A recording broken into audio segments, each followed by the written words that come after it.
Gente, domingo, 18 de junho, é celebrado o Dia do Orgulho Autista. Esse é nosso assunto de agora, uma oportunidade que a gente abre para falar aqui sobre o papel, sobre as ações das escolas no acolhimento de alunos com transtorno do espectro autista de maneira adequada, de forma humanizada. Quem vai nos guiar nesse entendimento é a neuropsicopedagoga Renata Trefilho. Bom dia, Renata, seja muito bem-vinda. Bom dia, é um prazer poder estar hoje aqui com vocês. Prazer todo nosso. Para dar uma situada aqui no nosso ouvinte, para lembrá-lo principalmente, em 2015, as Nações Unidas estabeleceram 17 ODS, os Objetivos de Desenvolvimento Sustentável, um conjunto aí de ações com objetivos até 2030. Um deles prevê exatamente a necessidade de assegurar uma educação inclusiva, equitativa, de qualidade, e também promover a oportunidade de aprendizagem ao longo da vida para todos. E aí, Renata, eu queria ver com você qual é o cenário de inclusão a pessoas com TEA nas escolas hoje. De fato, algo mudou nesses últimos 8 anos? Olha, com certeza mudou, né? Eu acho que a gente ainda tem muito para caminhar, né, e para melhorar quando a gente fala de inclusão, né, da inclusão como um todo, porque a inclusão ela é complexa, ela requer uma série de ações acontecendo de forma integrada, né? Mas com certeza mudou. Eu acho que a gente avançou muito porque hoje a gente tem mais clareza de como a gente olha para a inclusão dentro da escola, né? Então, hoje a gente tem mais práticas, muito mais capacitação, né, para professores, mais conhecimento também para as famílias em relação aos critérios do transtorno, né? E como que a gente olha para isso de uma forma neurodiversa e funcional. Então, com certeza caminhou bastante, né? Hoje a gente tem adaptações curriculares acontecendo de forma mais eficaz, né? A gente tem criação de espaços em ambientes mais apropriados e acolhedores para os nossos estudantes dentro da escola. Então, muita coisa mudou, embora a gente ainda tenha muito que caminhar. Ô, Renata, os diagnósticos... Opa, continua me ouvindo? Os diagnósticos de autismo, eles nem sempre acontecem ali nos primeiros anos de vida das crianças, né? Nós temos aí cenários onde muitos adolescentes e até adultos estão sendo diagnosticados agora com um certo atraso, né? Nesse diagnóstico, nessa identificação. Isso traz para as escolas também uma maior responsabilidade de não abordar e de não ter esse cuidado, esse acolhimento só no ensino infantil, por exemplo, que é onde eu tenho a impressão de que isso talvez seja mais trabalhado com cuidado maior do que nas escolas, por exemplo, de ensino médio, de ensino fundamental também. Olha, quando a gente fala de diagnóstico, tem uma coisa importante, né, que você mencionou, que é a idade com que o diagnóstico ele é de fato fechado. Então, quanto antes a gente consegue identificar os sintomas, né, os critérios, a criança preenche critérios e de fato chegar na confirmação da hipótese diagnóstica, antes a gente consegue intervir, né? Então, eu sempre faço uma analogia quando eu converso com famílias e com profissionais, que é como se a gente estivesse olhando para uma montanha de neve e a gente percebesse que tem uma bola de neve caindo. Se a gente consegue parar a bola antes, ela está menor, a gente usa menos força para parar, ela faz menos sujeira. Agora, se quando a gente precisa parar a bola de neve, quando ela está já mais baixa na montanha, ela está maior, com mais força, eu vou ter mais trabalho para conseguir. Então, essa analogia é a mesma quando a gente pensa em diagnóstico, né? Então, assim, quando a gente fala do transtorno do espectro autista, sim, os sintomas, eles sempre estão presentes, né, na infância, e eles causam prejuízo significativo nesse funcionamento social, ocupacional e também em outras áreas importantes da vida. Então, na infância, é quando a gente já consegue ver sinais e fechar aí um diagnóstico apropriado. O que acontece é que quando o diagnóstico ele é tardio, então quando ele não acontece na infância, na fase que a gente já consegue identificar e fechar isso significa que eu não fiz nenhuma intervenção. Então, quanto mais tardiamente eu fechar o diagnóstico, mais tardiamente eu inicio qualquer tipo de intervenção, seja uma intervenção no nível escolar, de uma adaptação curricular, né, e de todo um ensino de qualidade para aquele aluno, seja no nível, inclusive, de terapias, né, e de também conscientização e sensibilização para a família.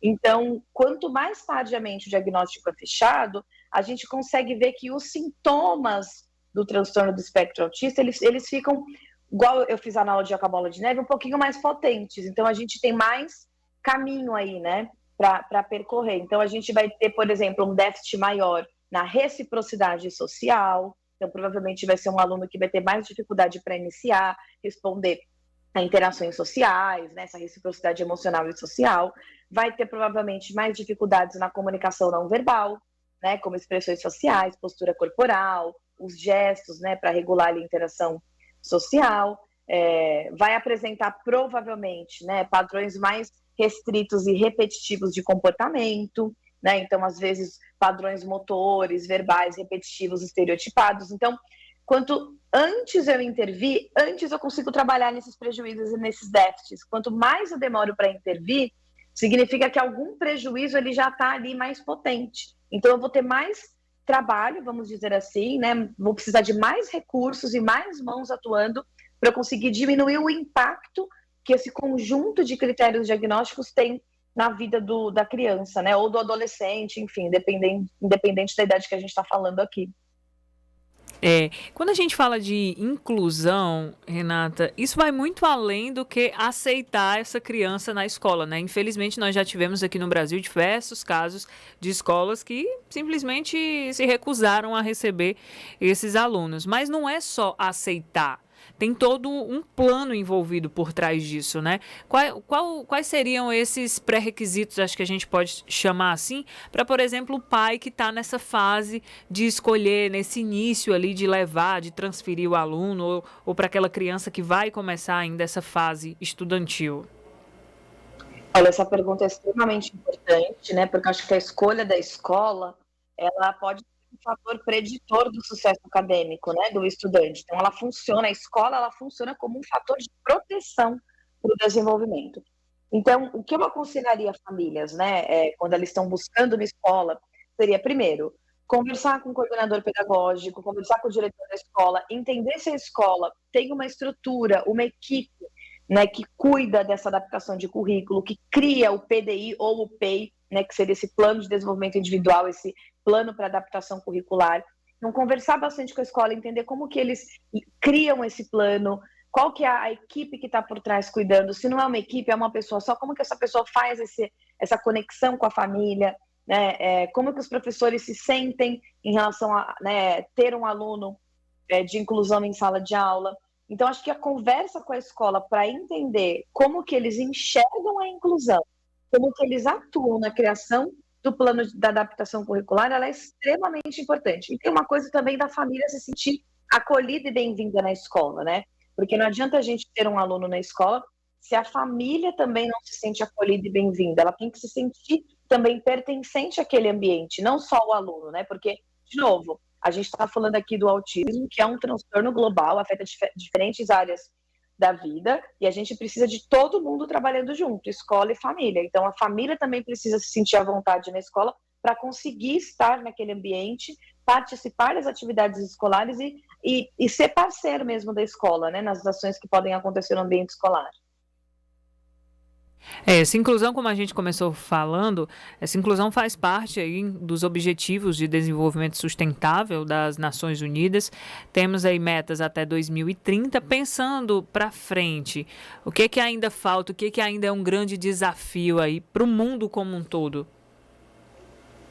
Olha, eu acredito que nos próximos anos a gente tem uma perspectiva, e aí eu vou ser um pouco otimista, positiva, né? Porque eu acredito que a gente caminhou bastante, mas a gente ainda tem muito que caminhar. Eu acho que tem um ponto muito importante, que é a própria formação dos professores, né?